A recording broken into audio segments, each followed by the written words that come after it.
Right, all right, all right. What is up, YouTube? Irish USMC Vet in the house. Poison Stinger's not with us yet, so I don't know what's up with that. So today's random topic, tech millionaire. I think his name's John McAfee, arrested for wearing a lacy thong. What do you think about that? It says a face covering. It doesn't say what kind of face covering. There's no stipulations on the face coverings. That's not really today's topic, but it was so so disturbing that not the mask itself, that yep, John McAfee in Norway is arrested. What is up, Stingy? How we doing today? Got the sunglasses on. Shit, he's already been out for a jog this morning. Yeah. Good morning to Patriot in the Dark. Good morning to Poison Stinger. Here's the link I'm talking about. Currently, John McAfee, the tech guy that came up with McAfee's software, was arrested in Norway. Says it was a hoax. It was a hoax. He was wearing a mask that was like a thong. He claims he was arrested in Norway for wearing a thong instead of a Corona beer mask. I'm pretty sure that's counting as a cloth covering that covers the nose and the mouth. That's what they suggest around me, right? So wearing a thong, as long as it's covering my nose and my mouth, should be good to go, bro. I mean, people wear underwear on their face. I've seen pictures of that, not to mention diapers, right? We saw how we could wear a diaper and turn it sideways so that that part is covered. There sponges, you go. Maxi pads. You know what? Monday. You remember those masks with like the beads that would come in like this? Yeah. Yeah, why don't you just do that with fucking tampons, bro? I have pictures of that. Some of my my video thumbnails forthcoming will have that. So yeah. Great stuff. Patriot in the Dark is in the house, huh? Yeah. Good morning. Been a minute, man. Good, glad to see you. Tweeting on Monday, McAfee, known for developing the first commercial antivirus software, said he had been detained after refusing to remove the underwear for his health's sake. So they wanted him to take off his mask? Yeah. There's multiple pictures with him wearing the mask. McAfee and his wife Janice, seen previously holding large guns on the deck of the boat, and then proceeded into Norway with their pussy coverings. So photos later showed him wearing a thong on his face and talking to a police officer in what appeared to be an airport terminal. My cerveza bug mask is the problem, he wrote. I'm insisting it is the safest possible, and I'm refusing to wear anything else for my health's sake, authorities. But he has now said the photos were in fact taken in Germany, where local police have said he was not arrested. But still, it's funny. Anyways, the link is provided below. Hey, if it's good enough to cover up the vajayjay, it's good enough to cover up the face, right? Right. Brings a whole new meaning to flavor saver. You're just taking it with you. I might have to put this at the end story of my stuff tonight. I usually like to save the funny shit for the last. This is pretty funny, man. Pretty funny. Well, I had to come out strong, you know. I'm thinking about going to Fredericks of Hollywood and ordering me some crotchless draws myself, and that way it gives you two straps. A leather one with a zipper. It's like put a straw in zipper. Yeah, I can drink through a straw. Exactly. Oh, I'm thinking of all sorts of things at the sex store. I haven't been in a sex store in like 20 back, bro. Oh man. So yeah, silver crashed. Or it's coming down. It's on the way back up, but last night it was down. I I hope you picked up some silver on the dip, bro, because I think that might have been it. No, that's not it. That's not it. No. It's currently sitting at $31 an ounce to purchase right now. Oh shit! It dropped to 30 an ounce. For what? That's with the premiums? Yeah, silver rounds. Okay. Wow, yeah, their premiums are way high then, right? Because silver right now is $25.80. Usually for silver, for me, for silver rounds, I'm not paying more than $1 over spot for a silver round. Well, for 10 ounces yesterday, it was $360. So, and this is directly from a mine. $360 for 10 ounces. For 10 ounces when spot was at 24, which would have meant that it would have been $240 for a 10 ounce bar if it was spot. Right. And you're saying they charge almost $100 more, and that's your good deal, dude? No, man. No. That's when it was up to $29 an ounce. I was gonna say, because 10 ounce bars, that's like one of the best ways to buy silver right now. Well, obviously, if you buy it in a kilo, but the bigger you make, I don't have a couple extra $1,000 laying around either right now. Right. Come on, hurry up, Trump, and give me my stimulus. I got some gold I need to buy. I'm working on it. So, Kitco is where you can find out all that stuff at. Yeah. That's the link provided up there. If you want up to date information, I wouldn't buy from there, but that's, Patriot in the Dark, an outstanding day to you all. It's up to you to make it one. I'm working on it, man. I'm working on it. I thought I'd come on strong with the Flavor Saver mask. So, yeah.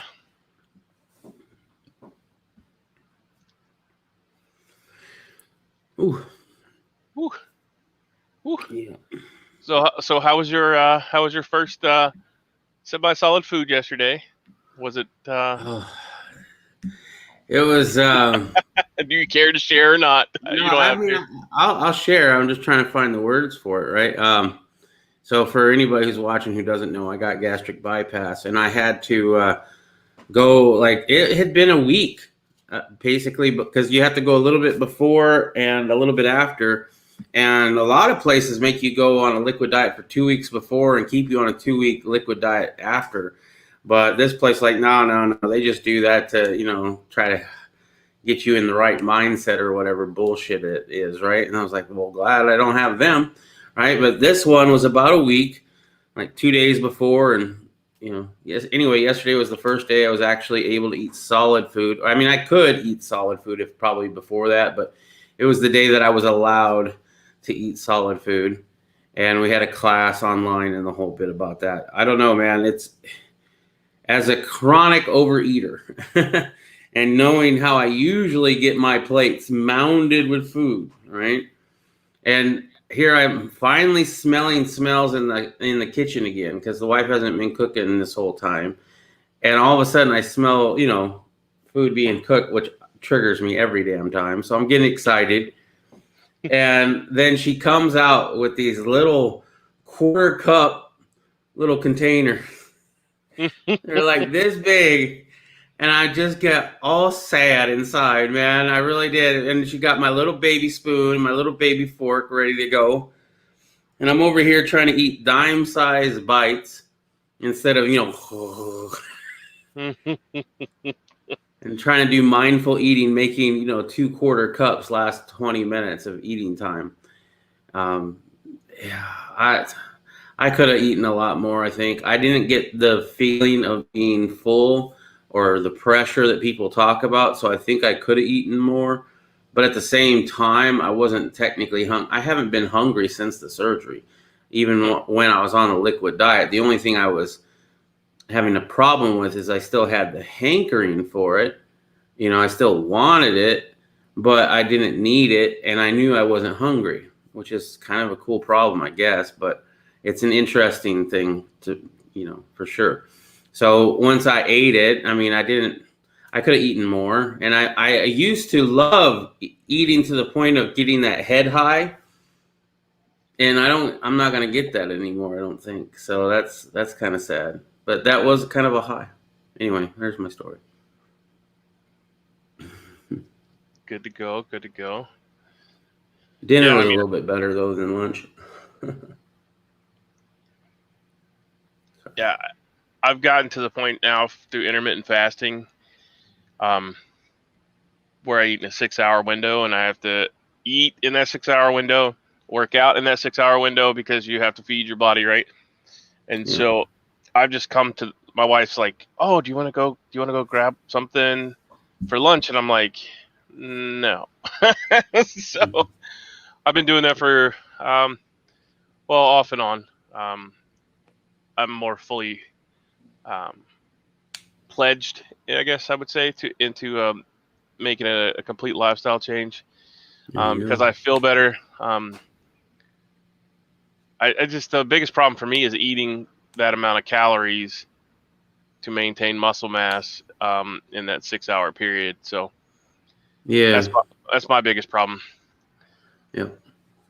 Well, I mean, there's a lot of things with it. For one, a lot of people, or the people that I've told about it, have asked, how's the pain? How you doing on the pain?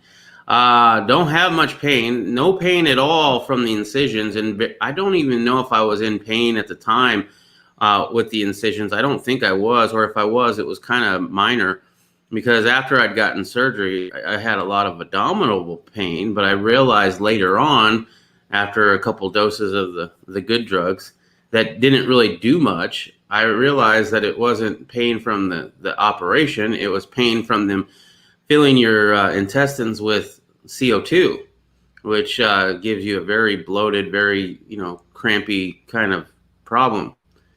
And that still is present to this day. It's been, I think this is day 4. This is a week now, right? Because I had my surgery on Wednesday of last week. So, I mean, it's been a while, and I still have a little bit of it, but it's getting better. Every day is a little bit better. But I have a, prescription of painkillers that are narcotics or whatever. I'm probably never going to take those for this. I'm going to keep them just in case I need them for something else, right? But I won't take them for this. So that's a good thing. Other than that, I've lost quite a bit of weight. Actually, at first, I gained weight. I went in there at 361. I came out at 372. I was kind of upset.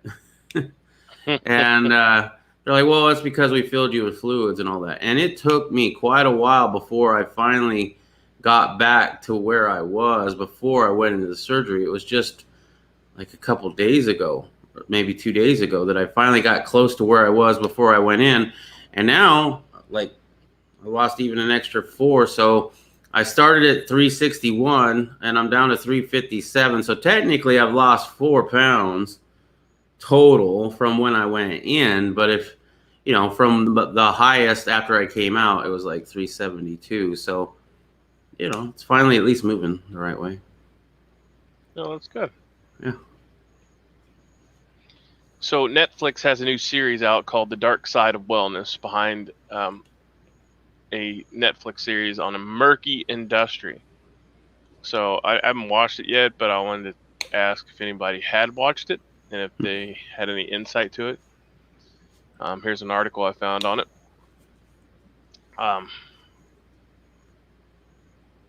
If anybody's watched that, please chime in and leave some comments on that. So whether or not it's worth me watching, or if it's just another waste of time. It's Netflix, so I would imagine it's a waste of time. The last thing I watched on Netflix, and I was glad I waited to cancel my subscription, was The Dirt with Motley Crue.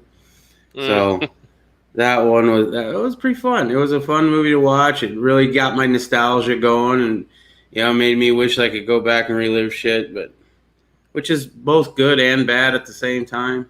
But I don't watch Netflix anymore. But I am curious. It sounds like an interesting program. So apparently they're doing polls of employees that are considered essential. And they're saying that most grocery workers are saying that morale is at all-time low, and that they're not even treating them like humans to further demoralize them. I mean, you can't even socialize. And so Depends on where you're working, I guess. Well, this is a big chain. This is taken from Meyer. It's a big food chain. Yeah. Let's see. Those of us are left really stretched thin, working so much harder for $11.50 an hour.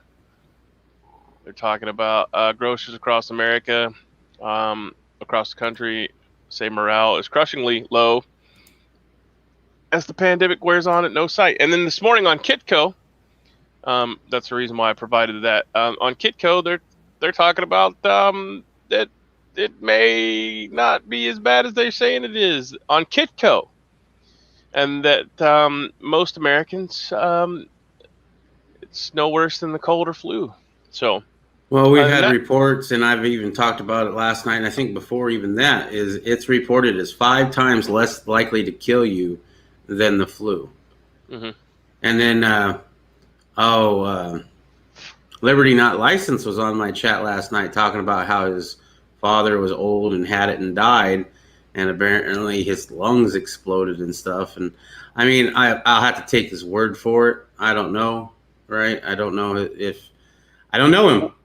But I'll take your word for it, and definitely, sorry for your loss on that and stuff. But at the same time, it is widely reported in multiple places now. It's starting to come out every single day, more and more, that this is less than the flu. Right, for young people. So, like, the problem, like, I think we did a report on that a while back, but how once they put you on the ventilator, you're 40 to 60% more likely to die from complications caused by the ventilator. Yeah. I don't know. I haven't talked to Liberty and License, so I don't know if his father was put on a ventilator. Probably, I would imagine, yeah. But I would be interested to know, because once you get put on a ventilator, you're more likely not coming off of it, is what they're saying, unless you're a healthy young individual. And then even then, some of those people die too. Well, it's all bullshit, right? Because first of all, you don't quarantine the healthy. You don't make everybody do all these things because the elderly might get sick and pass, right? What you do is you try to save the elderly. You take precautions that benefit them. You educate on social distancing, washing your hands, trying to do whatever you can to stay healthy that way. But you don't shut down the entire world economy for something that's 5 times less likely to kill you than the normal flu that goes around every single year. In fact, the guy that I had on, well, the video that I showed last night has a guy in Australia talking about how, he's showing how many people have died in Australia of the Rona, right? And then he shows you how many people have died of heart disease, freaking smoking, car accidents, all that stuff. And then the flu. And it's just amazing how small that number that he starts off with the Rona gets, It's just hilarious. And the mask, the whole thing with the mask is, I don't know why they think that's going to help, right? We've talked about it multiple times, but last night, Liberty Not Licensed was saying, well, he's had it twice and whatever, and he wears a mask for your safety. Dude, you don't need to wear a mask. And I told him last night, you don't need to wear a mask for my safety, because when you talk, maybe it catches a couple, drops of spittle as you're talking. But I have a video that I've been playing the last few nights of a guy vaping through a cloth mask. Amazing. It's amazing what happens. And I'm like, yes, you flatten the curve, right? Proud, good for you. Not to Liberty Not Licensed personally, but all these people who think the masks are going to somehow help the whole Rona pandemic. Yeah, it stopped a couple spittles when you spoke. But every single time you breathe, you see this massive cloud coming through the mask, out the mask, up and down the mask, everywhere, just engulfing this guy's face every single time. So congratulations. Yes, you stopped a couple droplets of spit when you speak. Yeah, I mean, myself, I've talked about it ad nauseum. Like I put out the videos on it. We've talked about it, Ungrateful peasant. You know, he done the similar job in the Navy, and he talked about it somewhat yesterday, and hopefully he'll do some videos on it. But I mean, it's just phenomenal at what they're preaching to us, and yeah. Mr. TB9, good morning, sir. How we doing? Elderly, that's you. Well, you're a strong old man, and you're out there working every day, so you're putting your body to work. So your body feels like it's under attack anyways, out there riding around in your souped up ATV or UTV, not ATV. RTV, wasn't it? I don't remember. RTV's a sealant. ATV's like a four-wheeler, and a UTV is a utility vehicle. Yeah, but it's not any one of those things. It was something I'd never even heard of before. Oh, so if you want to see that mask with the vape, I have it screen shared. I'll play it for you. It's pretty short. All right. Did you add audio? Because I don't know if I can add audio.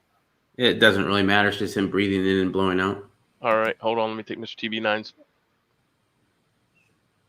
Is he vaping? He's sucking in.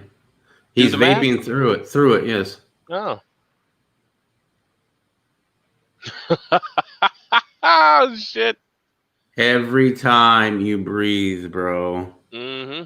Well, I mean, it makes sense because if your glasses fog up, if you wear glass, yep, there's the box that everyone's talking about. I've been talking about that for weeks now. It says does not protect you from the cerveza bug. Yep, because right there, I mean, that was a cloth mask that we just watched. Yeah. Can you imagine what? And you know what? I do still have some vaping gear. I am going to go out. I'm going to get some of these different masks. I got the buff, right? I'll go ahead and maybe I'll pop for one of those cloth ones, and then I'll get some of the disposable ones that you see everybody wearing, right? And I'm going to vape, and I'm going to show you on camera what it does. And I'm not going to take a big hit. This guy took somewhat big of a hit, I guess. Right. And you're going to see it's not going to stop anything. It might drop a couple droplets, and that's it. Yeah. That's it, bro. It's ridiculous. Let's see. Good morning, Tactical Tony. I'm sitting on my dead ass just like you. It's hot outside. So sitting in. Dude, it's over 100 degrees already at 8 in the morning here. Shit. It's overcast and crappy today, but I will be out working. We're going to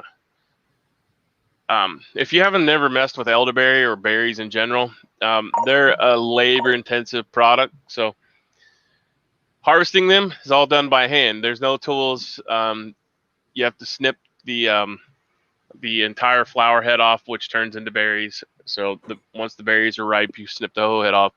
And then you have to take a fork, like a kitchen fork, and peel all the berries off. Make sure you can't get any stems in it because they're toxic. They're poisonous to you. So Tony says he's sucking. I got to get me one of them, a vape or a mask. A thong mask. That's what I need. Oh yeah. I need to go to Victoria's Secret. Hey, excuse me. I'd like that thong, please. Yeah. Just me. I don't want to bring the wife. What size do you need? That. Whatever will fit my large melon here. Back in the 70s. Yeah, go ahead. No, we did that with a gas. Oh, yeah. Nice. Oh, shit. Yeah, I never thought about that. You could hook the mask with the hose to the bong and just take bong hits. Yeah. Well, the gas mask won't leak anything out, though. Yeah, I know, but it fills the whole mask, right? Yeah. So you're going to have some really bloodshot eyes from doing that shit. It's cool and muggy in Louisiana, where Tony is. Tony's in it's Louisiana? In the 90s plus heat index, bright and sunny. It's not here. It's overcast and steamy hot. 99 degrees at 8 in the morning here. Damn. It's going to be a hot day. Sleepy Joe and the camel toe. Roger that, Tony. Mm-hmm. Yeah, we got to get vape guys sucking, laugh out loud. Yeah, you do the mask. So, I don't know. That's not what I wanted to talk about today. It was just a funny article. I just thought it was fucking hilarious that John McAfee, the owner of McAfee Antivirus, was supposedly jailed or fined for wearing a pair of Flavor Savers on his face. So it's not the first time either that he's done some shit. I remember a few other times. Hasn't he done other shit that's gotten him in the news like that? Well, I feel like that more people need to do that to make a statement, because I mean, technically he's following the law. Yeah. Now, the only adverse caveat to that is if they actually put out some kind of stipulations and regulations on what kind of mask you can wear. Well, I did go to a store recently, and they did have a sign of, you have to wear a mask before you come into this grocery store or whatever, right? But then it also said anything that doesn't cover your nose and your mouth is not considered a mask. So the people that were doing the cutout mask, yeah, I'm pretty sure they're the reason why they had to reiterate what is and what is not a face covering, right? Well, so take from that example, cut out the mask and put a piece of screen in it. Yeah, there you go, because it's technically covering. I mean, it's no different, it's no different than the panties. I mean, well, they're gonna say, because they say it does have to be a cloth, or I don't know. They have their little regulations. So better than putting a screen. The underwear and the diaper is. I mean, underwear. I'm not gonna wear a diaper on my head, man. I care too much about my appearance. I don't care a lot about. Well, I care a little bit about my appearance, but I mean, I definitely care enough not to put a diaper on my face. You know what I mean? Yeah. We used to do it in tents, 4 guys under a blanket smoking, and we'd all fill it up, coughing and red.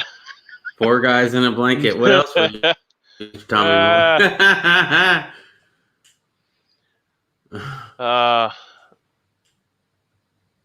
That would be interesting, man. That's a lot of smoke. Yeah. What you need to do is like when you go in the gas chamber and they have that little the little flame ignition source, and then they set the little metal dish on top of it. That's what you need to do, and then you can fill an entire room full of it. That'd be great.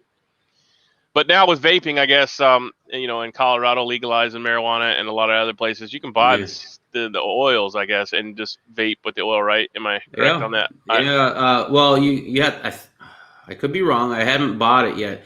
When I went to Vegas, I did go into the dispensary, and I did see the vapes there. They have, the juices, because it has to be specially made.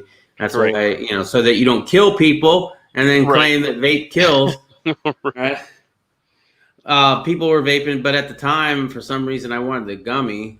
Forget why. I was vaping at the time too. I think maybe it was cheaper, or I just heard good things about the gummies. But the gummies were hit and miss. Some worked, and some most worked, but a few didn't. I don't think so. Maybe the THC didn't get cooked around evenly or whatever. I don't know, but yeah, if I do it again, I'll probably get the vape stuff. I don't know. I don't think you have to have a specialty pin or a specialty device to do it, but I could be wrong on that. Tony, if he's still in the chat, he might know. Tony and Mr. TB9 are resident. Well, I don't know if Mr. TB9 vapes, but well, I know Tony smokes it. He doesn't vape it, but he's over there enough that he should know some knowledge. Yeah, he's the connoisseur, right, of the sticky icky. Yep. So today I wanted to discuss a little bit of SP1 is still putting out those videos about the little green men. Nice. And to add my part, without actually getting embroiled in a possible scenario where law enforcement officials get involved, I would like to talk about building raised flower beds today with people. And if you watch SP1's videos, I did watch that one. Okay. I was amazed. Well, I didn't even think that, bro. Well, I noticed nobody has caught on to my my talking about making raised beds out of concrete blocks, but so today we'll further that journey. I brought us an article up at Mother Earth News that I'll share here in a minute, and it gives you the plans to build a earth-filled raised bed. So you can take that step further, and if you fill it with number 6 gravel, at 24 inches, number 6 gravel will stop a 50 cal. It will capture it and continue to capture them all day long. However, in the raised bed scenario, it also allows the water to percolate away from the soil and not cause root rot. So it's a multifaceted project. One provides security in case the aliens attack. I'm not sure it'll stop laser weapons, but I mean, it'll definitely capture, the stray bullet from your neighbor shooting at dogs or, stuff like that. So very interesting. Yeah. Waiting on Tactical Tone here to see if he's going to comment about the liquid THC, but yeah, I'll go ahead and bring up this article. Did I already share the link? Let me scroll up here. No, I did not. All right, so we'll share that link here in just a moment. So anyways, all right, everybody see that pretty good? Yeah. All right, so I don't know why this is open. Let me close that out. Maybe later. U-shaped vegetable garden. Yeah, so here we have the how to build a raised garden bed. It's good for your back, so you don't have to bend over. It's good for your plants because, if you build this bed and put hardware cloth in the bottom of it, you won't have a problem with moles, voles, or anything that might dig up to the bottom, groundhogs, whatever, and eat your root vegetables or whatever you have planted in it from the bottom.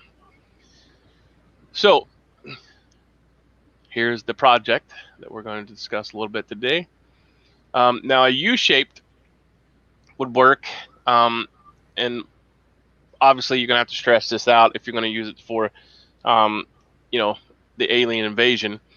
But here, can everybody see? Can you see the cursor all right? Yes, I can.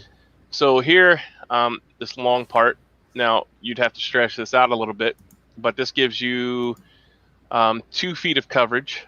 You could always dig this out in here, and have like a little step so that it would be at 36 inches. So when you're working in your garden bed, you could set your elbows on it, kind of like you would a tabletop, and not have to bend over at all. So there's always ways to work around to make it easier on you. You could build this out of concrete. This one is built out of wood, but you could build it out of concrete block and then fill the voids with gravel. Just the gravel you get a truckload of gravel. A triaxle load in most places is about $350, which would fill this bed up to about halfway point, and then you could fill the rest with dirt. Huh. So you only fill half of it with dirt. I was wondering about that with the whole gravel that you'd suggested earlier. That's so the barrier protection aspect of it, the dirt's going to stop stuff. The gravel is actually going to stop a lot bigger stuff. So if you did have to, or if you slipped and fell here in your middle pit here, you'd be very well protected. And then if said little green men or the aliens attacked you, or you had previous knowledge of a possible alien invasion, you could go in here, and since this is pretty close, if you use this model, you could put pallets across the top here, and then you could put some sandbags on top of that for overhead protection. Just saying. Making a kill box. Yeah. just saying here. But yeah. So anyways, garden beds make your yard come alive, and the best part about having a raised bed is that it looks attractive even in the off season. So in the off season, you still have an attractive barrier that can be used for whatever. So this one here, you need to make a new channel called the Tactical Gardener. Yeah, the militant farmer. Well, yeah, you could. I think that one's already taken, isn't it? Oh, yeah. Bear Survival uses that terminology. He coined the phrase. Okay. But I mean, there's different versions of that you could definitely suggest, and you could be like, yeah, today we're going to be talking about how to set up your garden layout around your house, right, and have like it going completely around your house with these little raised gardens, Well, essentially what you're doing is you're providing food for yourself. Yeah, obviously. So that's that. you got to throw it in there to mix it up a little bit. So 2 foot 6 inches wide, and if they were filled with gravel, all the way to the top, and then you have, I mean, you could have some dirt in there if you wanted to, but you could also have a raised garden bed that's a rock garden. So you don't necessarily have to plant anything. You could plant rock plants in there.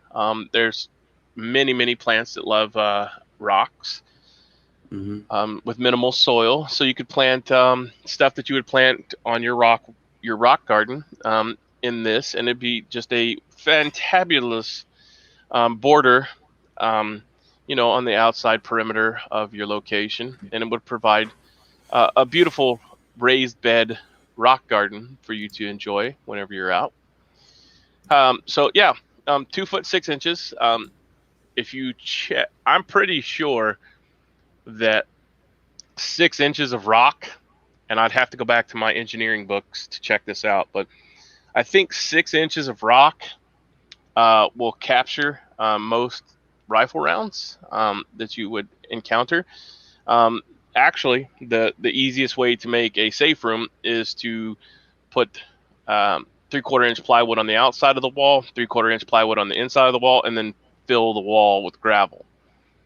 So if you're interested in building a safe room in your house to protect from home invasion, there you go. So with 2 foot 6 inches, you already have the 6 inches covered, so you'll have 6 inches of coverage. So 2 feet more of gravel will capture pretty much, anything you can throw at it. Conventional people would have.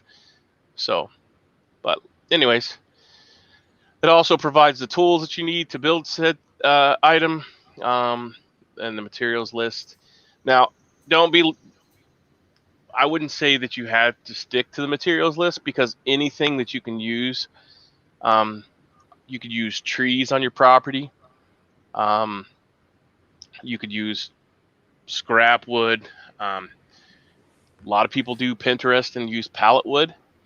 The only thing I would suggest, that if you're going to do this with other materials and they're of the wood nature, is to thoroughly coat them with some kind of waterproofing, because pallets will rot. They're only kiln dried. So definitely think outside the box. You could use tires if they're filled full of dirt. You're going to have some points there that are going to have weak spots because of the connection. So, but yeah, anything you could think of. You could use all sandbags to build your raised garden beds if you wish. It is unsightly and very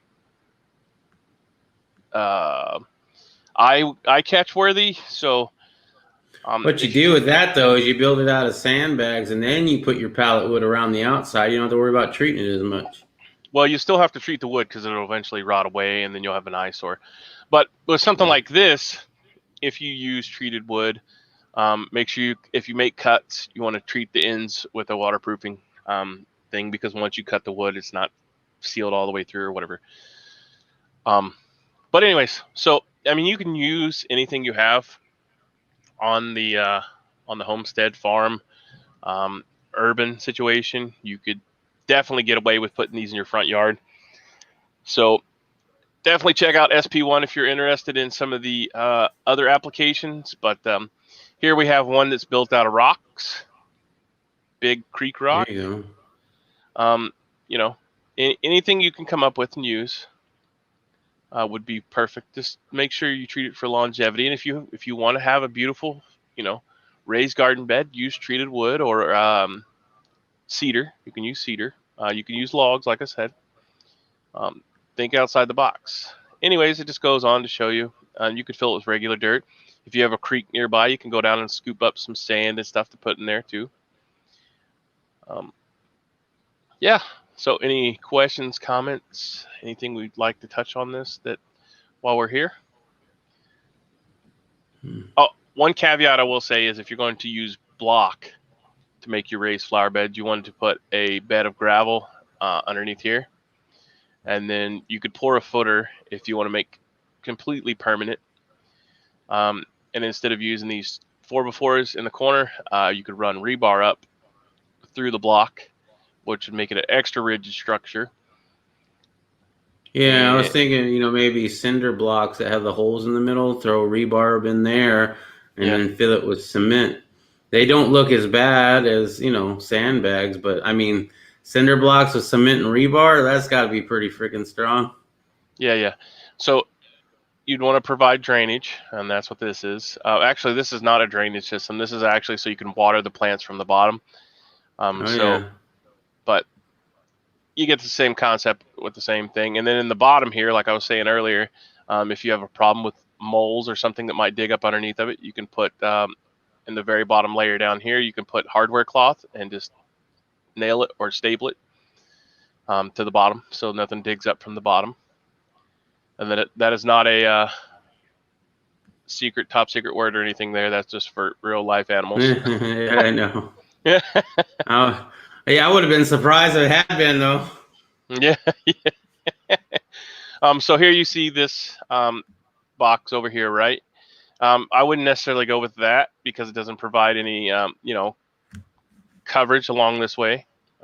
This way, I don't know what's over here, but this here is a perfect example. Except you need to fill this in. Another cool thing is, I think that's it on this article. I'll post the article up for everyone to take a look at and get some ideas from. Another thing is you can use the same concept. Just pay bills online while listening. Okay. Here's the link to that article. So in order to say you live on a busy highway, right? And you're afraid you don't have a barrier separating you from the busy highway. And you're afraid a vehicle, somebody falls asleep, maybe drunk, maybe their tie rod breaks and they drive through your yard. Another method of doing that, and I don't know if I have a picture of it. I don't have one available. Another method of doing that is building the same planter box, but with the front side of the planter box 24 inches high, and then leaving the inside for your soil or your gravel or your soil and gravel mix, and then making the back side facing the road 36 inches, so that if somebody runs off the road, and tries to come into your house through the road or whatever, that actually acts as a barrier for stop the vehicle, because once the front part of the vehicle, the out of control vehicle that run off the road, hits the front part of the barrier, it actually flips the barrier back, if it's not in an L shape, but it will capture the vehicle and not allow it to penetrate into your yard and possibly hit your house, killing your loved ones who are watching TV or Netflix. So we can get into that further.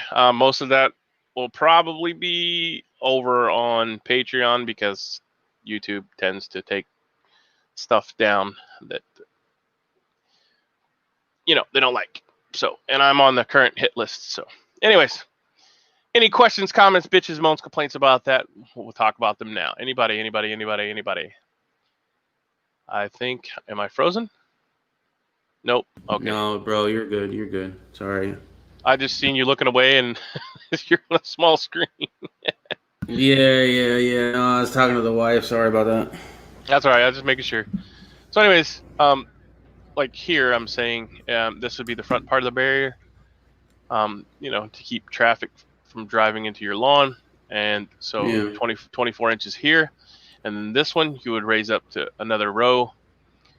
You'd still have your hollow point here that you would fill with whatever you want to, your beautiful low growing plants and stuff, gravel and stuff for rain filtration. But here, instead of this being as low as the back, you would raise it up another block. And then if a vehicle came through your yard and was trying to hit your house because their tie rod broke, it would run up over this and the tire would catch inside of here and stop the vehicle. Now, Southern or SP1, are we not saying his actual name? I don't know. I'm just But, not because. all right, no, I just making sure. But you could probably enter in Little Green Men and probably find them. But SP1 stands for something else. Southern something, I think. Yeah. Anyway, what he was talking about on his was that instead of having a kind of a U shape like you were showing, he had a arrowhead or a top of a triangle shape, right? And Right. that's Right. the part that you would want a vehicle, if their tie rod broke or whatever. That's the part that you would want the vehicle to hit, because then it most likely would veer off, and hit it, not directly straight on. And if it did hit it directly straight on, it would be more strength than if it hit it broadside of a long side of a thing.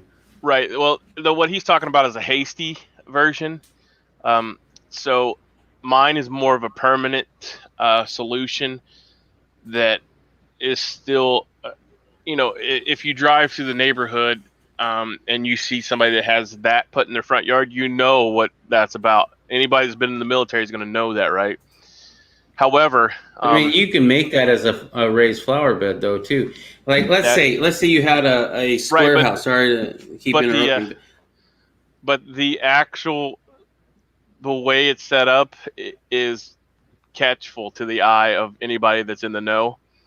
And whether it be a former military person that's now a police officer, or anybody that's looking, they can know all they want.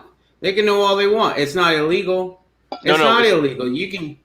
It's not illegal, but you want to make it as less obvious as possible while maintaining operational security.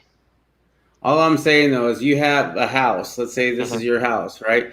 You have a diamond on each corner of a grow bed, right? And then on the long sides, maybe there you have the U-shaped ones that you were talking about. You know what I mean? Yeah. Well, and I'm just saying the U shape because that's the only one I could find a thing for. I didn't want to do a whole.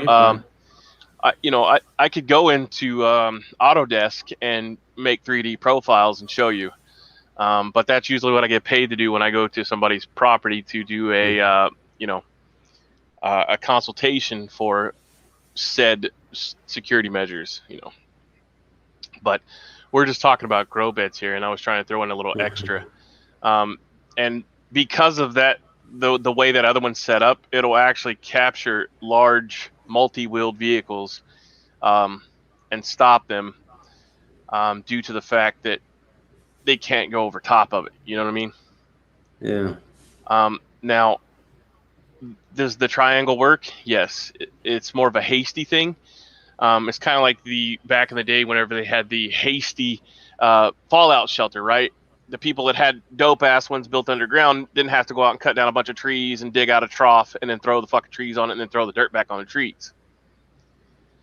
So if you don't have, the means to do the concrete or the means to do the wood, then yeah, you can use the trees. But then you're also taking away from your firewood if you don't have a lot of trees. There's just a multitude of things that you could do by, and like I said, I've been doing this for years, so it's not like I did this shit overnight. But from my perspective of it, if you take engineering into effect, and I'm trying to word this to where it's not too giving of information, but the engineers have developed this. There was a channel on YouTube that was actually one of the Alphabet Boys came to their house because they were telling people how to mitigate multi-wheeled vehicles that the law enforcement possessed. So, without getting too far into it, I'm just trying to explain how your flower beds could also provide you some security from vehicles running off the road. And the means of what I'm saying is we'll stop those larger vehicles, say semi-size, or slow them down enough that it doesn't hit your house. And because people at Waco should have had garden beds like that. Well, yeah, they would probably stop stuff like that. They're engineered to stop stuff like that. How about that? Try Tactical Tony over here giving up all the secrets in the chat. Well, that's fine. I mean, I just say SP1 for general purposes. Right. I mean, I'll provide a link to his channel. I'm not afraid of that, but he is kind of being a hot boy. So that's what we need, man. We need people that are actually out there spewing truth and taking risk, you know, because there are a lot of people that don't understand the code. Fuck, dude, I don't even understand half this code. And I'm trying real hard because, you know, once I do get land, I need to set this up because, I mean, we can all see what's coming, right? And meanwhile, I'm going to be over here trying to decode something. I'm not a smart dude, bro. Well, you know, so I'm going to be over here decoding it for 10 years. Because you're a Patreon subscriber, you'll have full access to the actual stuff. This is just more of a teaser. So whenever I put those out, you will definitely have access to that. So if you don't want to decode the code, man, join Patreon. It's not really a code, but I'm giving you the free version here. Right. You know, without, because there's no anonymity.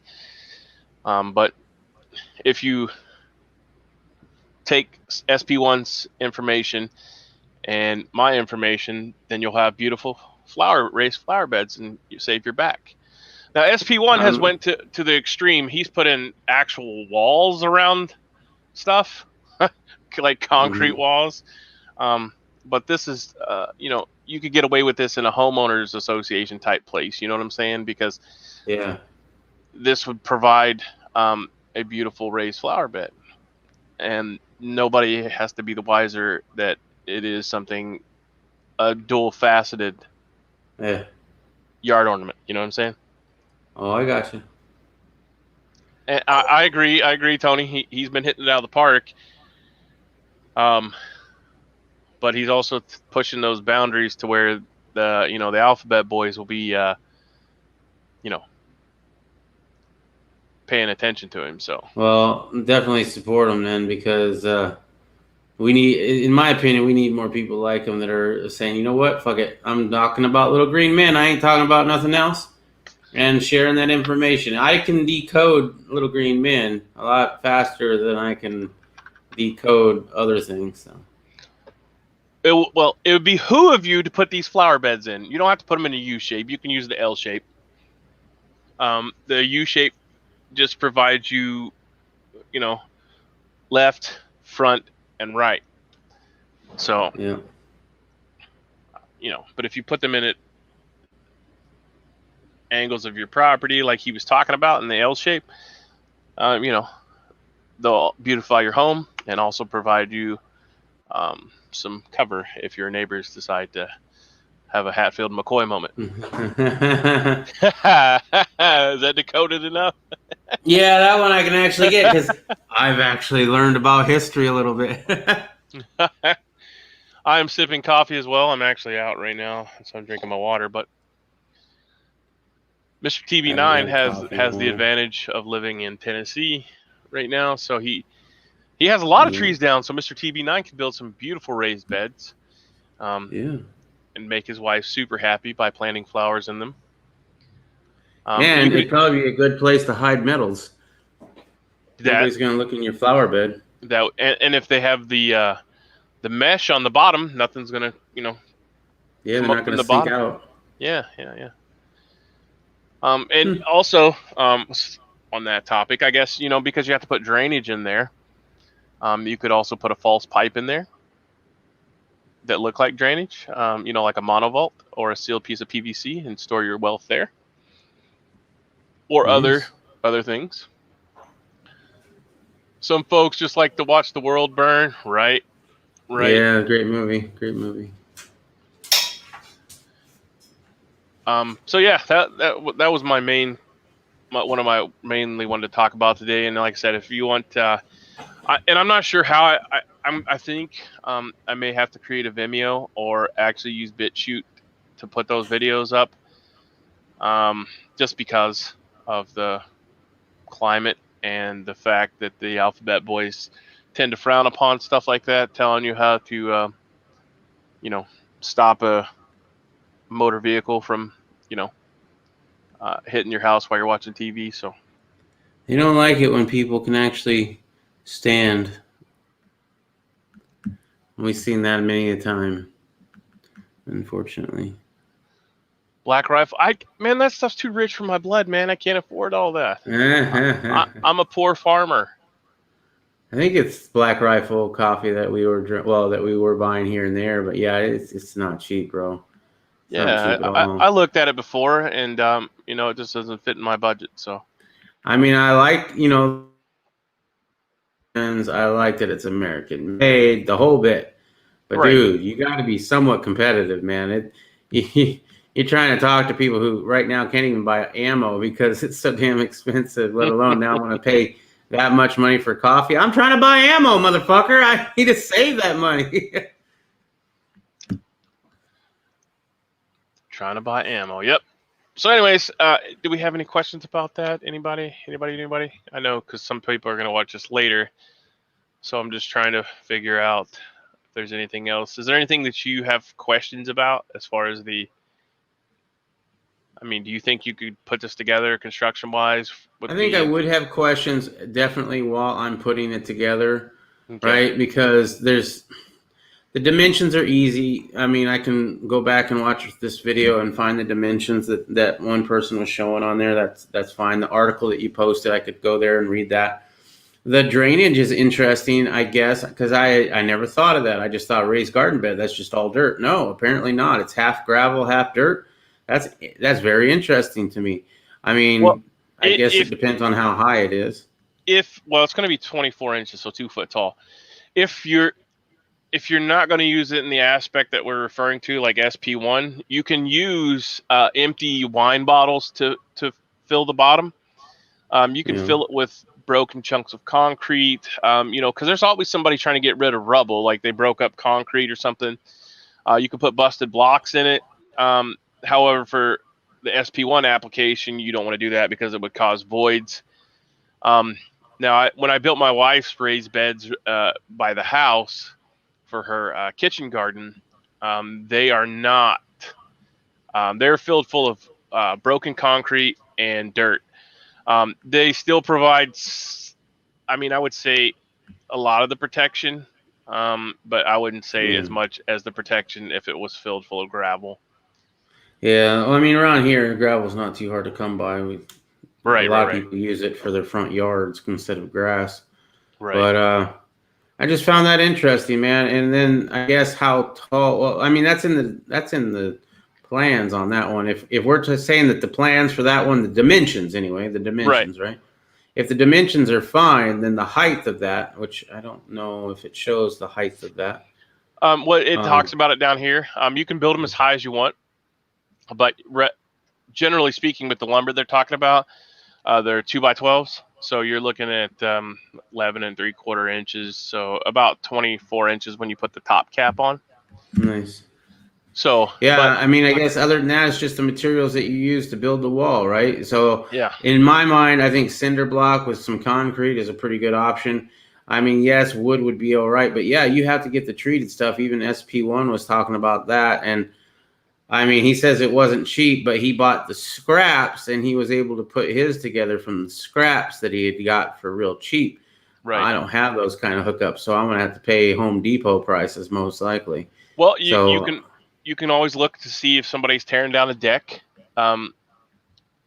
People sometimes will give that stuff away. Since you have a truck, you can go. Somebody tore down a deck and they're going to throw the lumber away or burn it, because you're not supposed to burn treated lumber because it puts the older lumber used formaldehyde, but the new lumber is copper, some kind of copper impregnated wood. Either way, you're not supposed to burn. You're not supposed to burn treated wood. See, I just learned something new today. Don't burn treated lumber. I've probably done that before. Just like, oh, it's wood. And another thing on that is if you're cutting the wood, you need to wear a face mask, preferably a respirator, because some woods cause irritation to the lungs. There's a whole article on that on the internet to search what woods cause irritation. We found this out. We were making some wooden spoons, and we were making it out of cocobolo or Yeah. shit, we was making it out of something else. I like And, Coca-Cola. and my buddy that was here because he wanted to make them, so we were turning them out, using wood chisels and stuff, and started sanding on it with a Dremel tool, and like looked like somebody had shot him in the face with a pepper ball. So we automatically went and looked up, and it does cause, respiratory problems. So, Wow. but anyways, back to this. So you could do this and then not put the U shape in it, and just take this piece and extend it out, and make it an actual L shape, like SP1 was talking about. Yeah. But if you have a corner that there's no, if you needed full coverage, then you would use this piece. But the L shape definitely works. And another thing is, if let's say for a paintball scenario, because everybody plays paintball, right? So in a totally.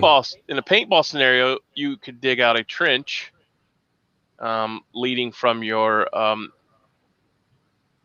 clubhouse here. You could dig a trench that you could crawl through, if you were taking fire from paintballs, and then you could crawl from your clubhouse here into your trench, and then right into your 3-walled protection zone. How about that? Mm-hmm.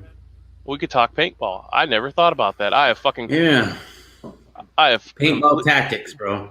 Right. So yeah, if you're into paintball, I own a few custom 98 Tippmann paintball guns, so I feel like we could use this as a teaching aid now. You know what? I think that's a sport that I might want to get into when I lose a couple more pounds. Right. You keep you active, and it's like shooting, so it'll probably keep me. I don't know. It might improve some skills. Who knows? Yeah, we play a lot of paintball. We haven't been recently because I don't have a compressor, and you got to take the tanks to get refilled. I don't have $6,000 for the compressor, so I don't own one. But yeah, but refilling the tanks, that can't be that expensive on it, man. No, it's just air. Well, some people use HPA, which is high pressured air, and most people use CO2 because it's the tanks are like the canisters. Yeah, the little canister thingies. Yeah. Yeah. What's up, Ungrateful Present? How you doing? Good morning, sir. How we doing? We were discussing raised flower beds and how you could use them in paintball for protection, against incoming paintballs. Yeah.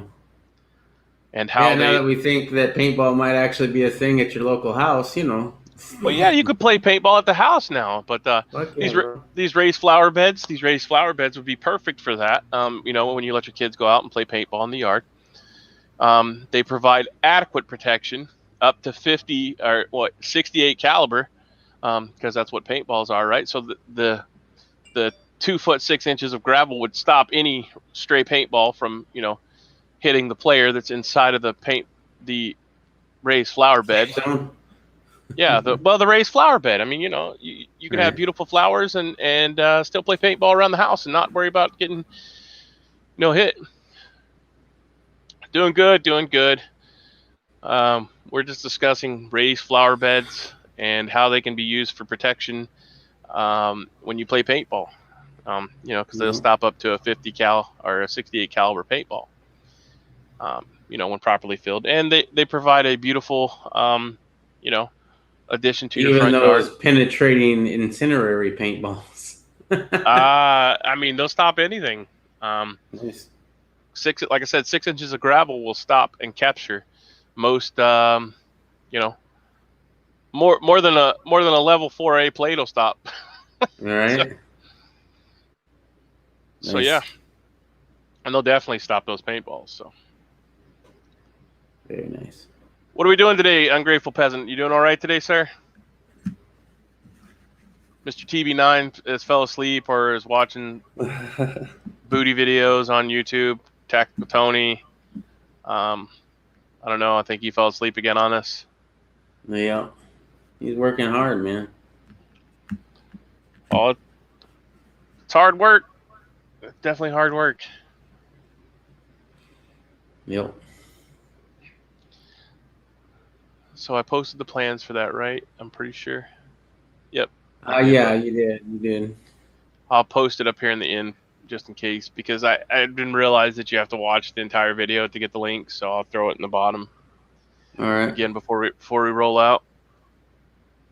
Oh yeah, maybe because when you rewatch this, I don't know if you got your live chat on when rewatching Morning Muster. Apparently, I did not. Right, so like when you would watch my show later on, if you watched it the next day, you wouldn't see the live chat except for the one that I have on the screen, which you definitely can't click that. But I think I fixed that. I don't know. I haven't checked yours to see if you had the live chat play on repeat after you've been done doing the live. But that is something that you might want to check, because if not, then you'll probably want to put a comment on the video itself later and then pin it to the top. You know what I mean? Yeah. Been fighting the ants and all the critters. Yeah, everything's bad this year. Mosquitoes are horrible. But the ants, you can use the same stuff that I use for weed killer. You can use the salt and the vinegar. You don't have to use the soap. The soap helps though. Salt and vinegar. Yeah, if you use the salt and vinegar and the soap and spray it in the holes, it helps dry them out and kill them. I used to use that all the time on fire ants. Man, I hate those fuckers, man. They tear me up. Like my knee looked like it was 3 times. It was literally 3 times the size, just from PT one morning, because it was still 0 dark 30 and got up to go out and PT. Was doing push-ups in the yard. This one I lived in North Carolina anyways. But I didn't even feel them crawling on me, man. It happened so quick. And then I had to end up going to medical. I had to go to med call. And they had to drain my knee. I got bit so many times. So, damn, dude. You're here listening to the BS, making fresh coffee. Well, damn, stop by here and make me another cup while you're at it, Mr. TV9. Yeah. Mr. TV9 doesn't like the BS. Oh, he likes fine with the BS. I know him. He's just fucking around with us. I miss caffeine. I haven't had caffeine in a while either. That's one thing you can't have while on this. Supposedly for the first few months. All right. I won't accept it very well, the caffeine. But man, I miss it. Although I did have a hell of a withdrawal from caffeine. So it wasn't the headache that bothered me. It was the lower back spasms where it made me not be able to sleep at night. That I was like, wow, maybe I shouldn't be on caffeine if it's going to cause that when I come off of it, man. So your kidneys were fighting back because they were going through caffeine withdrawal? It wasn't kidneys. It was definitely below the kidneys. It was like right above the tush, bro. And at first I thought it was kidneys. If you remember, I was telling you a while back that I was having the same symptoms, and I thought maybe I had a kidney stone. I was freaking the fuck out. Went to the doctor. He's like, no, you have back spasms. Here's a muscle relaxer, right? I was like, all right. And I took that, and sure enough, it went away. But then it happened again when I quit the caffeine, and my wife reminded me that the first time it had happened that I was also trying to quit caffeine, or at least soda. I think I was still drinking coffee, though, at the time, but I could be wrong.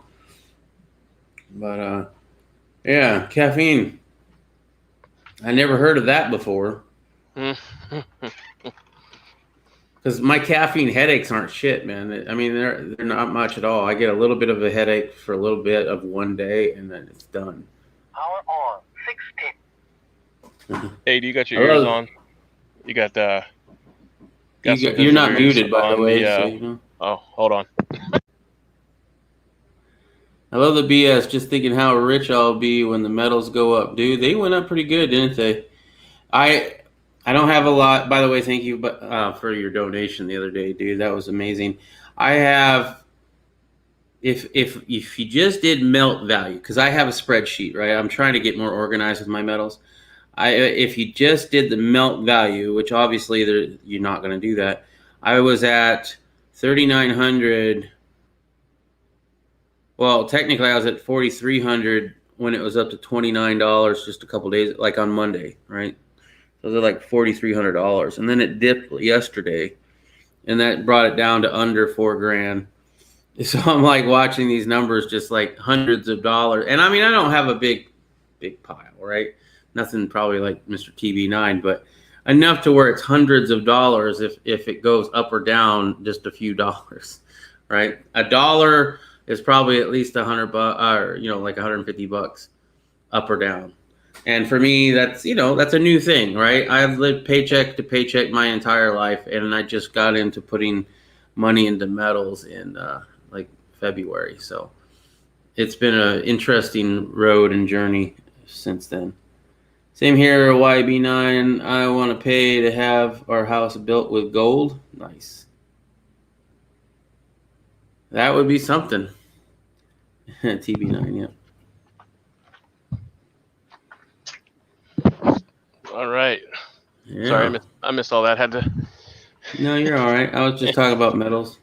I have 2 100-ounce silver bars. I want to dump each over 3,000 each.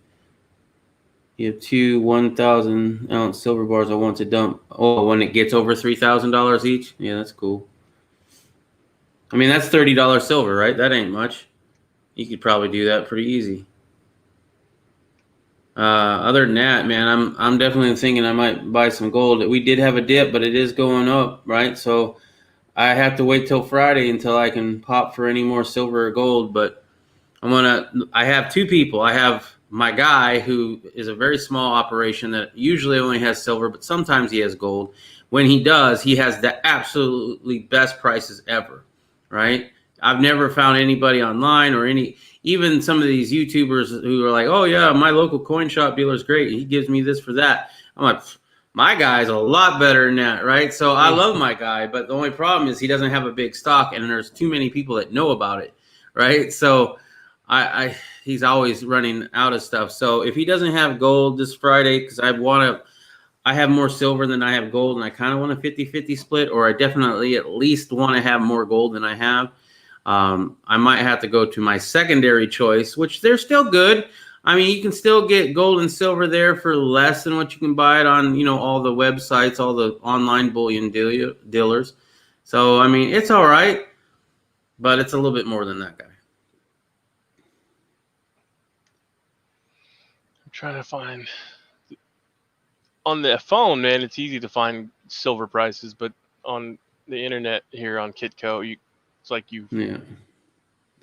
Ungrateful Peasant says, I was right about silver. They were trying to smack it back down, and it dropped over $4 yesterday. Yeah, that's crazy. You know what's even more crazy is the way gold dropped. It was like $2,050. I think it even went up to $2,080 something. Mr. TB9, you can correct me if I'm wrong on that one, but I know it was in the mid 2000s, right? Mm-hmm. And then it went to 18.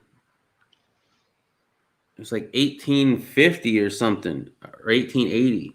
So it had gone down over $100 in one day. And if I'm not mistaken, gold doesn't usually do that. But right now, gold is sitting at 1947. So it did climb like 50 bucks since yesterday. And then gold or silver is at 26.19. So it's on its way up. When we started this chat, it was 25 something. Wasn't it? Yeah, it was 25. There's the gold 24-hour bid prices. Yeah, so I might be too late for the dip. The dip lasted less than a day. No, I think it's still they're going to suppress it still. Like I'm praying. Well, Riddle Girl did some research on it, right? She had went to the market news or whatever, and apparently all the countries are doing some kind of stimulus or some kind of manipulation of the money currency or whatever to try to help all the countries out during this whole pandemic, right? So that's why supposedly gold and silver dipped is what they're saying. And I'm sorry I don't have more information on that because Riddle Girl's in the other room and she had the information on that one. But maybe we'll cover that a little bit tonight. I don't know. Yeah, so the special report down here says, so did the fat lady sing on gold and silver on Tuesday? But I don't know, man. I'm hoping. I'm hoping for it to drop, and then before it skyrockets again. But before it at least goes, up to that $1,000 an ounce silver that everybody keeps. Well, yeah. Well, if it's $1,000 an ounce silver, bro, that's your wheelbarrowing money to get bread. I think HDP and a lot of people that are prepper stackers are right. When it doesn't matter what the price is, you buy it. And that's kind of what I'm doing. I mean, I would love to have stocked up a whole bunch of fake money, fiat money or whatever, and then just drop the bomb on one big good spot price. But at the same time, I haven't paid over $23. Well, I haven't paid for silver when spot was over $23 an ounce, right? Obviously, I bought a tube of Eagles for $27.50 a piece. Right, so I have 21 Eagles right now because I already had an Eagle. 21 Eagles, and I bought it for $550. Now, when silver was at $29, I could have sold that for $36 a piece, making almost $10 profit per Eagle, which maybe I should have fucking sold it back then. And then when it dropped so damn fast. I didn't even have a chance to then go sell it, which is sad. But the wife says she doesn't want me to sell it. She thinks that it's her inclination, her feeling, her gut feeling that we should hold on to it. I'm like, all right.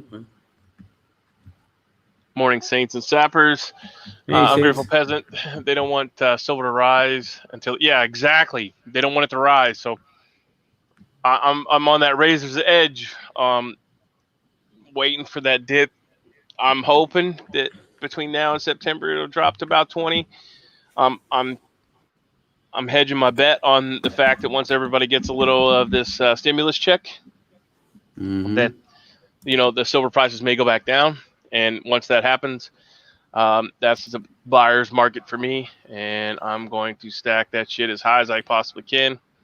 So the GS ratio was 69 on Monday, which Lamau, right? But it was 69 ounces of silver for 1 ounce of gold. It's actually gone back up to 74 ounces of silver for 1 ounce of gold, but that was over 100 to 1 for quite a while. So there's always that thought too, is converting your gold or your silver into gold. Yeah, and the reason why a lot of this stuff that they're saying, I'm not an expert by any means, but they're saying because silver is a byproduct of copper, tin, and all that other stuff being pulled out of the ground, and there's no actual silver mines. There's like 4 or 5 actual silver mines that do nothing but silver, but they've been closed down for much of the beginning of the year because of what's going on. So yeah, and back then when beginning of the year, there was a lot that weren't around anyway, because when silver was at in the teens for the last 6 years, there's no profit in it, man. There's no profit in it for them to mine silver. So they weren't. It was just a byproduct of gold mines and other kinds of mines for sure. We also talked about an article on my channel a few days ago. I don't remember exactly when, but there was an article that said that if you take the 1980s high of silver and what it was in 1980s of the high, and you compared it now with inflation, right? It would make it like $180 an ounce of silver right now is where we should be for silver, counting for inflation. So definitely suppressed prices on silver, big time. And when it pops, it's definitely going to pop. I think it's going to pop at least to what they were talking about of 180, maybe even more. Yeah, like I said, I'm just hoping. It may be a pipe dream. I may have to eat crow and eat crow. I'm just saying, for me, I just buy it, man. I just gotta buy it. I don't have any big savings of fiat because it's worthless money, just wasting away, right? Just keep buying it, man. Just keep buying it. Well, I don't have a big savings of fiat either. I'm just saying I have stuff that I can move around because I do. Right. I do the Robinhood app that you can get a little bit of stock for stuff. I have stock in a mining company, but I don't have the 500 shares necessary to get the 50 cents off the spot price. So it is what it is. But like I said, I've been buying that a little bit at a time. just in the mining company. But once you get to 500 shares, and their shares were $2.50 at the time when I first started looking into it, and started buying them. So, I mean, yeah, I got a significant amount to go. But Yeah, anyways, I don't have anything in those. I do have stocks that provide dividends, which I'm a big fan of because I just then take my dividends and I put it right back into the stocks, and it kind of just grows it from that. yeah, I return the dividends into it as well. But it's just the fact that, you need 500 shares to get the 50 cents off the spot Yeah. price. So, and that's per ounce. So, Right. so you're very fully invested in Mm-hmm. the company. You know what I'm saying? And then, of course, if it rises, you could buy more stocks out of it. But well, if it doesn't rise, you can buy more stocks. I think it's 10-ounce bars have resisted the high premium, says Ungrateful Present, and they are small enough that local bullion dealers will buy them no problem. Really? I haven't looked at 10-ounce bars. I mean, I've thought about it for a long time. I did buy one when I first started this whole thing. I think it was my first silver purchase, where I bought a 10-ounce silver bar at spot from Silver Bull, right? It was like $180 at the time. I would love to get some more of those. Yeah, I haven't seen that. Now, my guy, as I said, there's hardly any premiums with my dude, but I'm interested in that. I'll have to look that up. Sorry to interrupt. No, you're fine. Most places don't have the 10-ounce bars right now that I can find. You get Well, the for the 5-ounce spot bars. deals, definitely not. Oh yeah, because I think when you showed me that deal, it was $168 for 10 ounces. Mm-hmm. And now it's $150 for 5 ounces. So, Mm-hmm. I mean, back whenever I started really, I mean, like I would buy silver here and there, 5 rounds, because you could go buy silver eagles for, 17 to $19 a piece. So I would, every week or whatever, I would go buy, 5. And that's another thing. If you don't take cash to the coin shop, I see people in there all the time using their debit card. Well, or their credit card, and they have to charge you a higher fee for that. So if you take cash, I mean, most people know that, but I'm just saying, I would go in there and get 5 eagles for $100 or something, all out the door. So 5 ounces. I don't know, man. I'm on findbullionprices.com. I believe there's a link in the descriptions. Yes, and I'm looking for the best deal on 10-ounce silver bars right now. And this is against all the different online bullion dealers.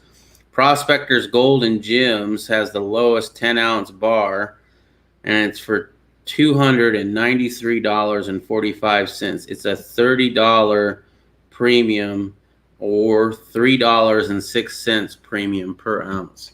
So a $3 premium per ounce. That's an ouchie, bro. I got at the height of this at $23 an ounce. I was paying I think $1.50 to $2 premium for rounds, right? At my local shop, but he don't have no 10-ounce bars, right? So I had to buy, 1 little ounce coins. Yeah, I mean, definitely diversify in this stuff, because I have been eyeballing those half-ounce rounds. You get 10 ounces of half-ounce rounds. I mean, that's definitely a good barter tool, if you know. So you get, well, right now there's currently 10 ounces in half-ounce. So you get a half-ounce silver rounds, 20 of them per tube for $300. But it's an easy denomination that you could, if you had to barter with it, you could definitely, if you're just sitting on 10 ounce stacks and you need to trade for some eggs, you're going to, that's a hell of a lot of eggs. You better be getting the chickens for that. Heading to the big city today. I'll go live later. All right. I'll try to catch that, Tony. You didn't answer our not CBD, our THC question. Can you vape that shit? You have to have a special vape. Oh yeah, silver bars that are up. The one place that I usually get my stuff from, they are completely out, and it's only been within the past 5 days that they're completely out of 10-ounce bars. So right now on findbullionprices.com, the cheapest silver you can get is a 2020 Donald Trump 1 ounce silver round. It's going for $28.90 at current spot prices, which is $2.61 of a premium. Dude, that's the same premium Eagles were when I first started my journey back in February. Sad. And you have to get Donald Trump on a silver coin. So I mean, but if you're just stacking to stack, that's your best deal right now. Well, at least he won't be the yellow man; he'll be the silver man. There you go.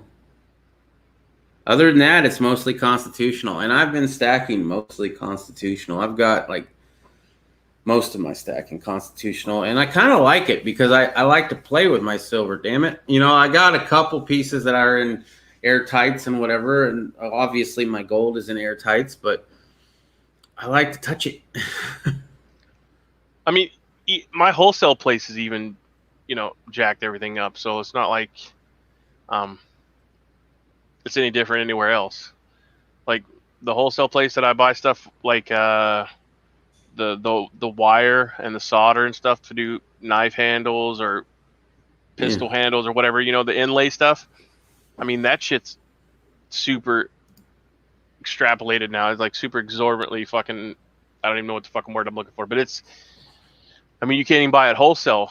I mean, it's the same thing as if you went to a retailer and bought it. So. Yeah, I need more inside information, man. Like everybody keeps their, and I understand why you keep it a secret. A lot of people, right? Even the Silver Stacker channels, they keep their shit a secret except for within their own circle. You know, it just sucks because I don't have a circle. I need a circle. Well, I have. I tell you where I get it at. The start of a circle. I have the start of a circle, right? But some of your prices are way more than what I'm paying local, you know. So I was like, yeah, well, that's a good deal, but it's not good enough. Yeah. You know what I mean? Yeah, you know what I'm saying. Like it is what it is. Like the local coin stores aren't open here though. Like they're just sitting back chilling. The whole year when all the other premiums were up, the bars have been low. I know. Even 100 ounce bar or a troy pound is the premium went up on that at wholesale price. So, right. I mean, wholesale price is fucking what retail is now. So, yeah, I figure I need to put at least another $1,000 into gold right now because my gold to silver ratio in my stack is mostly silver, and I do appreciate having a lower amount of stuff in my can. Yeah, I'd be interested. That's what a lot of people say is they'll put out an ad in the newspaper, and they'll buy constitutional silver that way. Really? We get constitutional at the local swap meets. Yeah. Pick up a couple stacks of mercury. I'm guessing mercury dimes and quarters over the last few months. Now I did buy one thing at I guess it was a flea market or a swap mart or whatever. I hold on, where is it? Yeah, I'm surprised you actually call it a swap meet, bro. You know how many people don't understand what a swap meet is? Or park and swap? I know what a swap meet is. Yeah, but like here in Arizona, we call it a park and swap. But nobody. I would go other places and they're like, "What the fuck is a park and swap?" A flea market, because that's so much more real. Knowing what it actually is. No, I did buy a proof set with certificate of authenticity of a 1964, coin set. Still in wrapper, the whole bit. And oh my goodness, dude, I bought it for $20. He wanted 25. I talked him down to 20. I absolutely loved it. I mean, still technically I overpaid if you just go on the silver content, because the silver content alone is not $20 worth of silver at the time that I bought it. But it's also collectability kind of stuff, and it was really cool. And now, with prices as they are now, yeah, they might actually be. I might have gotten a deal. When it tops out, all that uses silver will go up. Water filters, medicines, garments. Yeah. Solar panels, cell phones, anything that uses silver, because that's the number one used metal for conductivity, because gold obviously is priced them out of using that. Yeah. I mean, just alone today, if you look at computer parts, this here is all gold fingers because I haven't processed them yet. Mm-hmm. I have a bunch more. I got to find the rest of them. But anyways, this is a giant ass pickle jar full of gold fingers. Now these are from old 70s and 80s computers, but they're all hard gold plate. I actually have motherboards that are hard gold plate. So back then, gold was fairly cheap. Yeah. So they used it, Back but in the now 90s, still, it was like $400, bro. Yeah. Well, I mean, you won't find this. I mean, you won't find this stuff anywhere. Let me go grab one of these. Yeah, that secret's out. Well, I mean, it's just not around. Most of it's in a landfill now. Mm-hmm. So, I mean, like, if you find this stuff, it's because somebody did not have a clue on what the hell they had, or they just didn't care.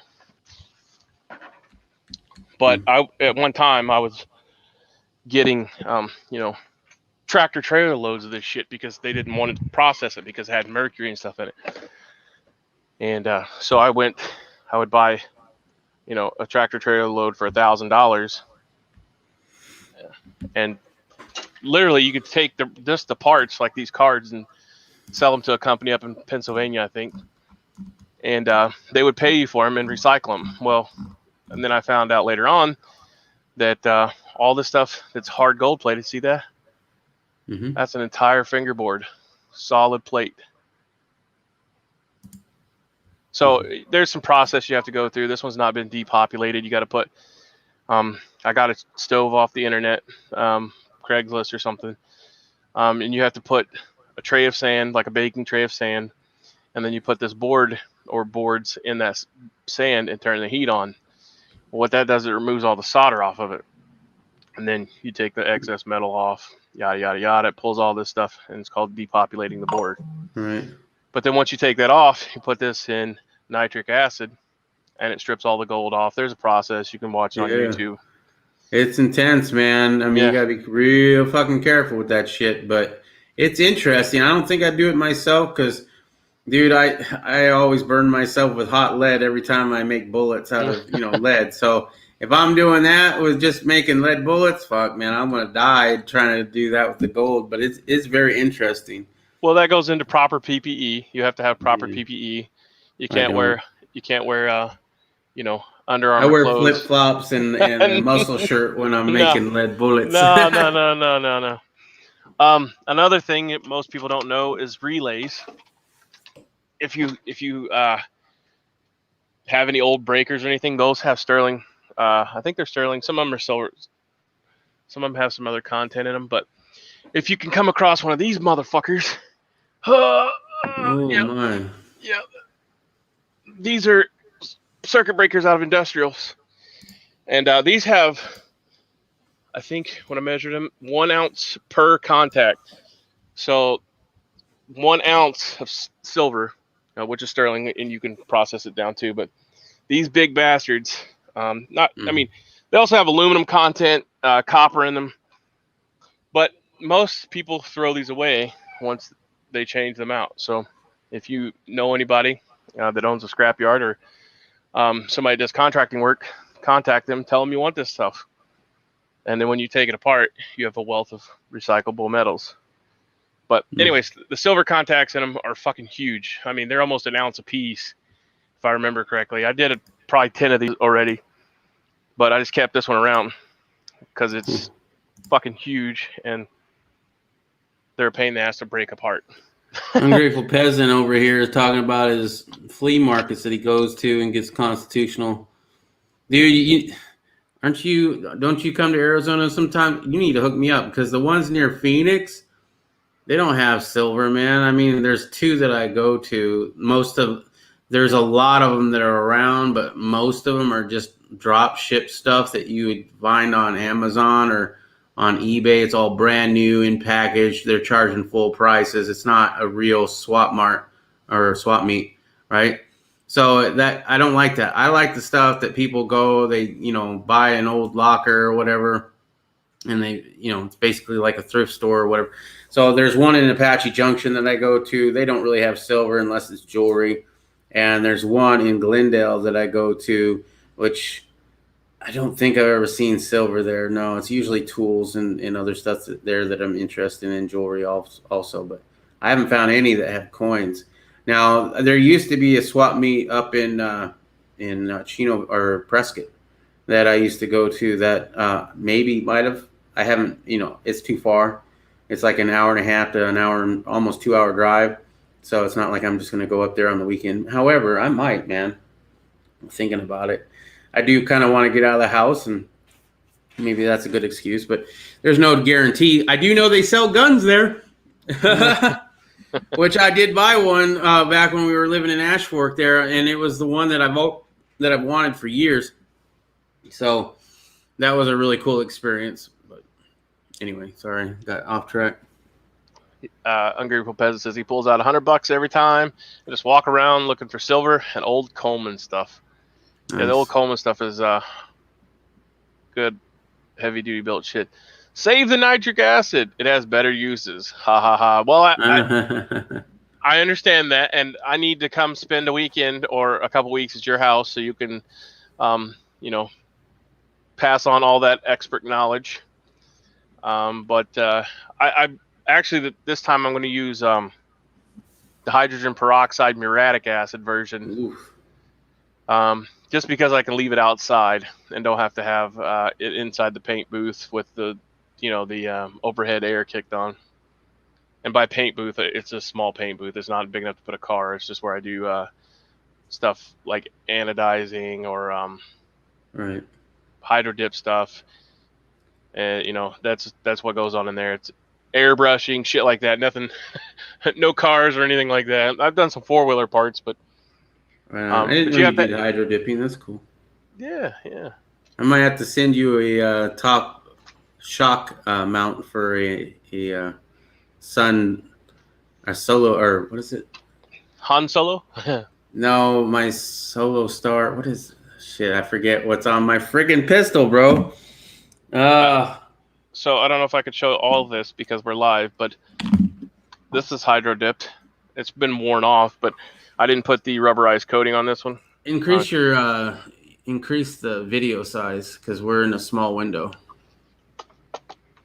Let's see this big window. I mean, it's wore off because, like I said, I didn't put the rubberized coating on it, but you can see where it's wore off. But Hollow Sun, that's what it was. I couldn't remember. Yeah. For some reason. Nice. But anyways, it does wear off. I didn't want to put the rubberized coating on it. I didn't think that I would like it. So there's some fancy stuff that you can put on it that, makes it like Keeps a nice.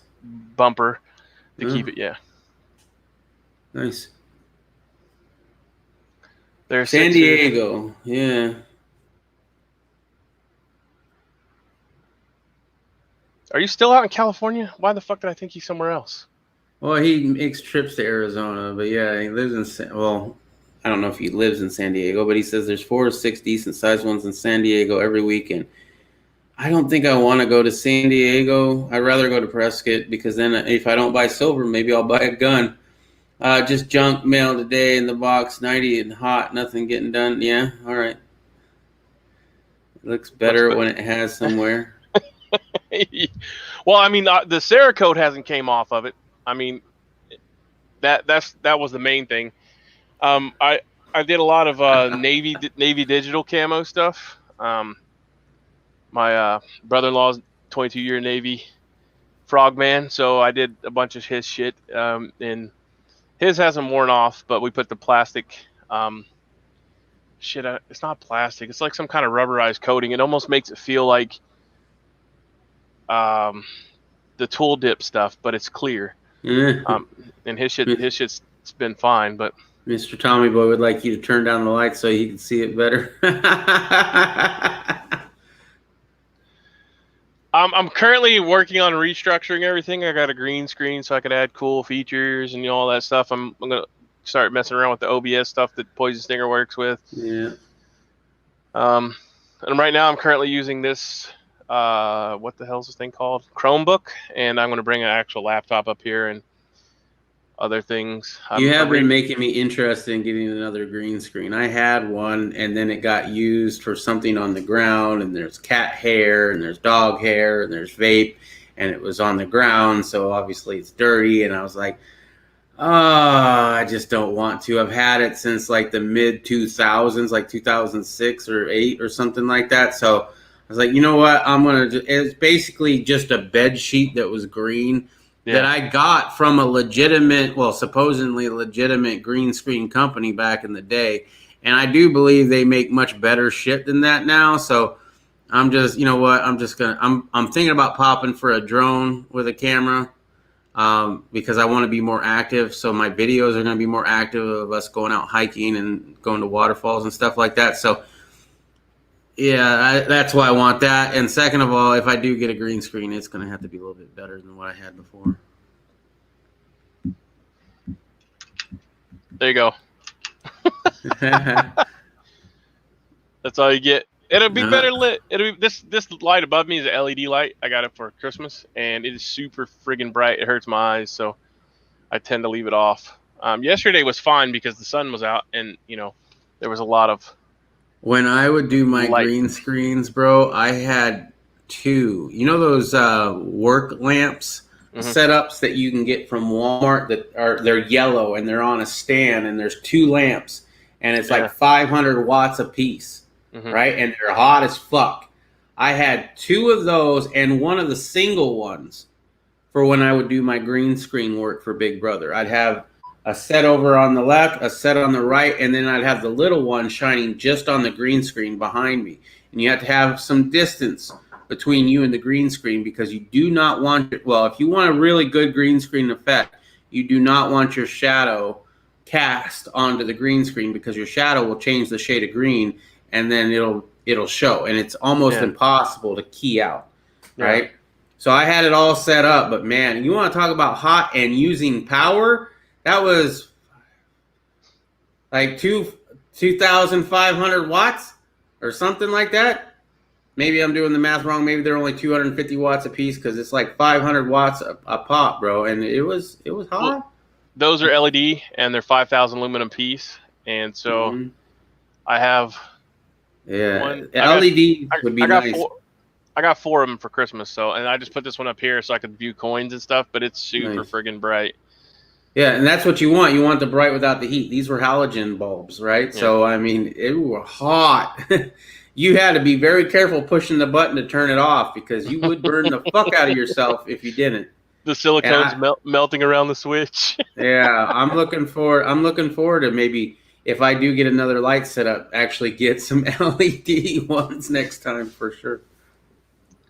Yeah, I remember now. Your wife's still under contract. Roger that. So she's still in. Just bring it back when we can see it. Thanks. Yeah, bring back the rifle, and then turn on that bright ass light for a half a second, and stop blue balling Mr. Tommy Boy 9 over here. Hey, follow me on one of the social media sites. I posted pictures of them on there. So. What a cock tease.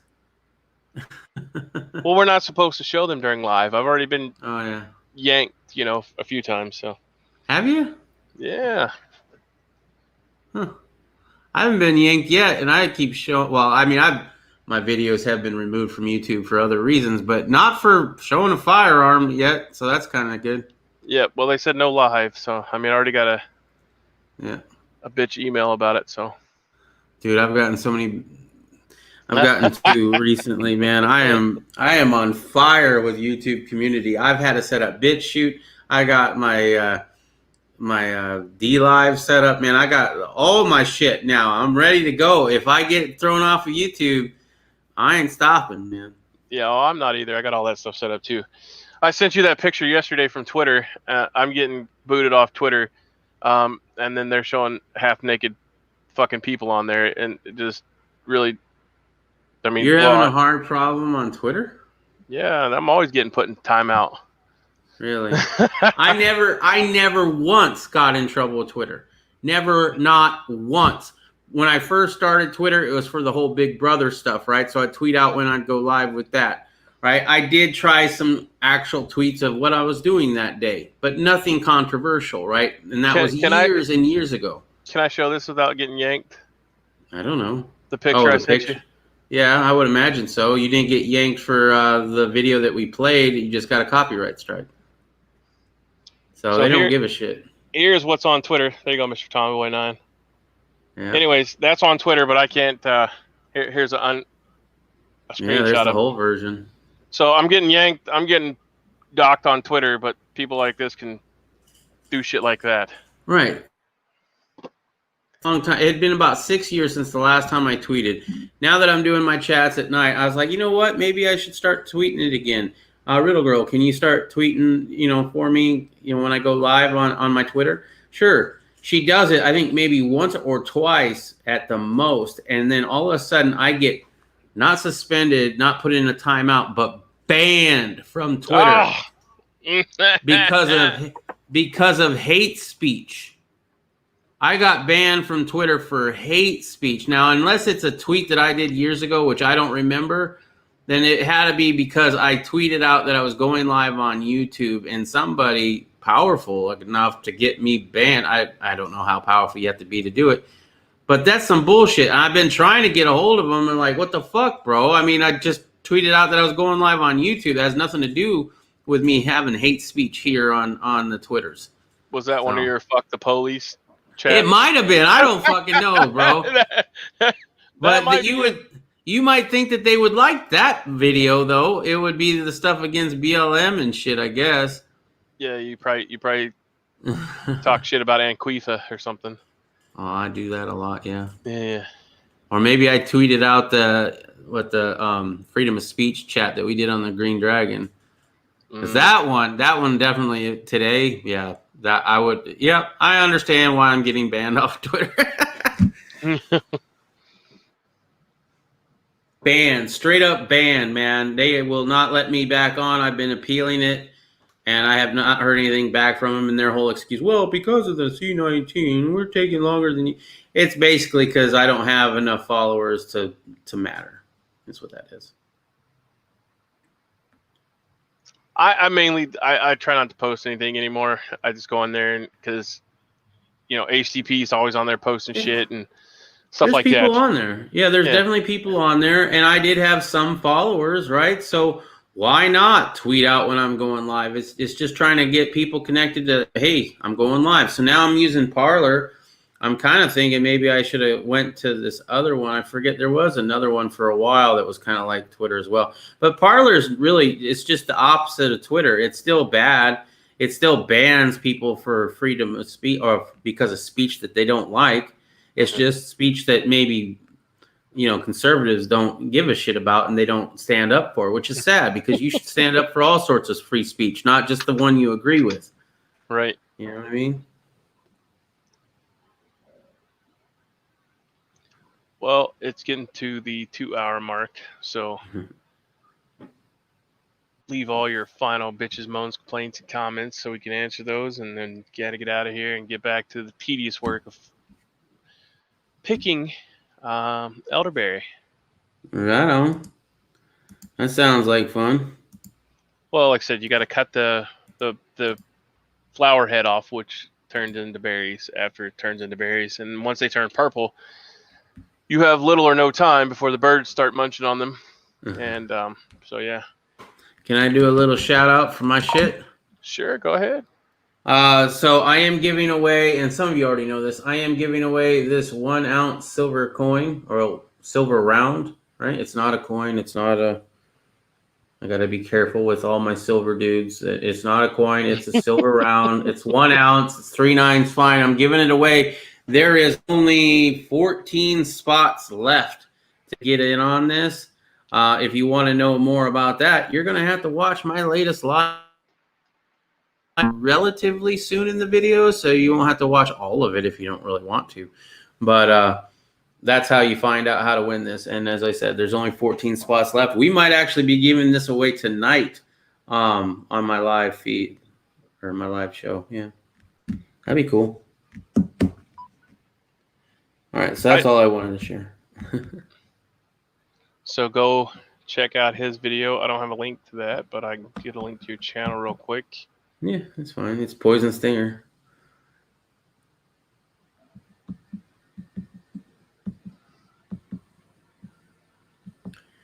It actually is in the title. Win free silver plus Trump picks Kamala Harris or some shit like that for VP. Biden? Biden picked her? Kamala Harris, bro. Yeah, I seen that. There's a link to his channel. And Mr. Tommy Boy says, I'm the winner. Wink, wink, right? Yeah, I get you. Nah, man, I have no idea who the winner is yet. Ungrateful Peasant says it's a coin. It's technically a round because a coin is something that the government prints out or some shit. I don't know. There's like technology shit. Technology? Yeah, I don't know, dude. I'm just making up words at this point. Oh, we're gonna watch this again. All right. Yeah. This is our end video here. So with that said, I appreciate everybody coming in and checking us out today. Hopefully everybody has a great day. We'll watch this video as we scroll through the last few comments. You should be playing the the Walker Jr. Puss in Boots one on mute. That one at least shows actual boobage. And you wouldn't get a copyright strike for it either. Well, I can't get copyright strike for showing it, right? No, not for showing it, only for playing the audio. That's why I'm thinking, man, Puss in Boots, they got actual tits. I just like the facade and, the beginning. Oh, okay, yeah. You like a little bit of mystery with your boobs. I get you.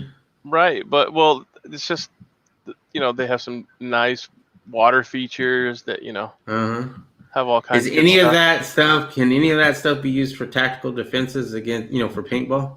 Oh yeah, concrete barriers are perfect for paintball. What about that statue? I mean, it's metal, but well, yeah. I mean, there's the Willy Wonka Chocolate Factory version that I thought was pretty cool.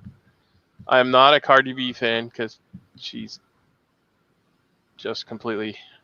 But Mr. TB9 has to. I had to give him the show again today. Here, I've already. Oh, we got dancing girls on my channel, bro. Yeah. Oh, I know.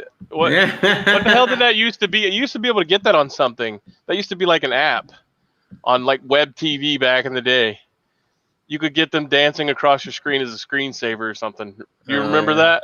No, I guess I don't. But yeah, I set that up. That's hilarious. And Riddle Girl triggered it last night by accident. So all of a sudden, in the middle of a conversation, dancing girls just started up.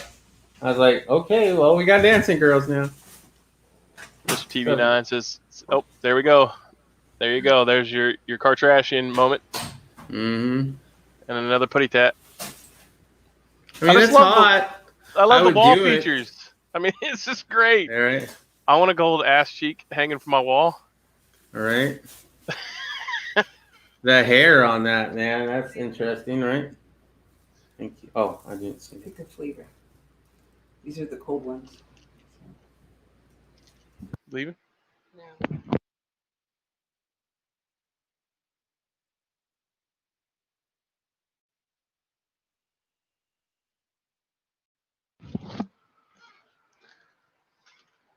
I think this will take us to the 2-hour mark. That's how you catch crabs. Yep, that's exactly how you catch crabs, bro. It's fun to look at. It's definitely fun to look at, but man, I don't know if I want to touch it.